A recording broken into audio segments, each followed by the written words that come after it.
सोलापूर हजारो कामगारांची उपजीविका अवलंबून असलेल्या यंत्रमाग उद्योगांच्या समस्याबाबत माजी पालकमंत्री आमदार विजयकुमार देशमुख यांनी गुरुवारी विधानसभेत सरकारचे लक्ष वेधले। यंत्रमाग उद्योगाच्या समस्या सोडविण्याची मागणी त्यांनी याप्रसंगी सरकारकडे केली। चीनवरून आयात होणाऱ्या मायक्रो टॉवेलमुळे सोलापुरातील टेरी टॉवेलची मागणी कमी होत आहे। यावर उपाययोजना करण्यासाठी केंद्र सरकारच्या माध्यमातून धोरण आखणे आवश्यक आहे।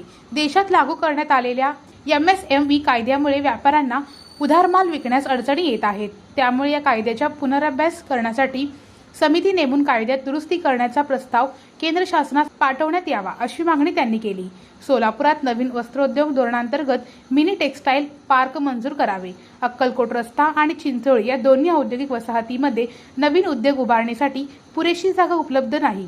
यावर उपाय म्हणून कुंभारी नवीन औद्योगिक वसाहतीची उभारणी केल्यास मोठ्या उद्योगधंद्यांना जागा पर्यायाने सोलापूरकरांना रोजगार उपलब्ध होऊ शकेल।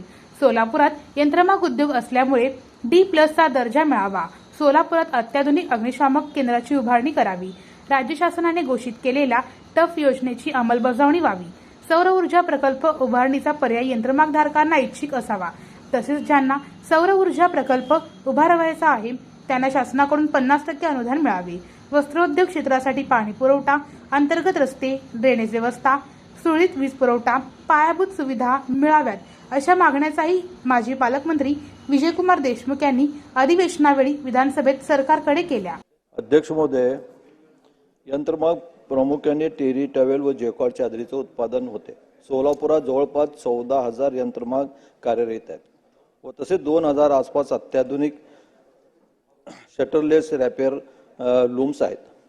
प्रामुख्याने हा सगळा कॉटनच्या धाग्यापासून उत्पादन होतो। गेले 5-6 वर्षापासून सोलापुरातला हा व्यवसाय यंत्रमागधारकांचा अडचणीतून जात आहे। त्याचं एक कारण म्हणजे आयात चायना मायक्रो टॉवेलमध्ये सोलापूरच्या टेरी टॉवेलची मागणी कमी होत आहे। ह्याच्यासाठी काय उपाययोजना सरकार करणार आहे का?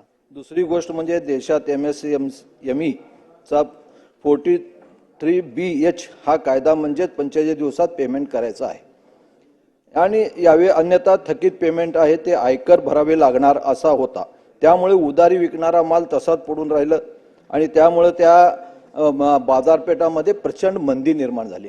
मग या कायद्यामध्ये या यंत्रमाग ज्या आपण उत्पादन होतो त्याच्यावर आपण केंद्र शासनाला विनंती करणार आहेत का? ह्याच्यामध्ये काहीतरी सूट या आपल्या या व्यवसायधारकांना मिळणार आहे का? हे 2 प्रश्न माझे। सन्माननीय मंत्री महोदय।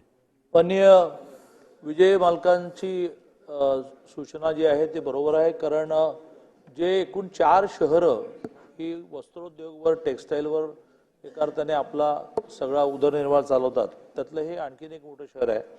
त्यामुळे दोन्ही मुद्दे त्यांनी जे म्हटलेले आहेत ते मी नीट समजून घेतो आणि त्या दोन्ही मुद्द्यांचा पुन्हा एकदा केंद्राशी संबंध आहे। विजय मालक बरोबर ना? तर मला फिनलेसाठी तर जावंच लागेल। मला ज्या वेळेला काहीतरी घटना घडते त्यावेळेला मलाही त्याच्या खूप वेदना होतात, त्यावेळेला हाही विषय त्याच्याशी जोडतो।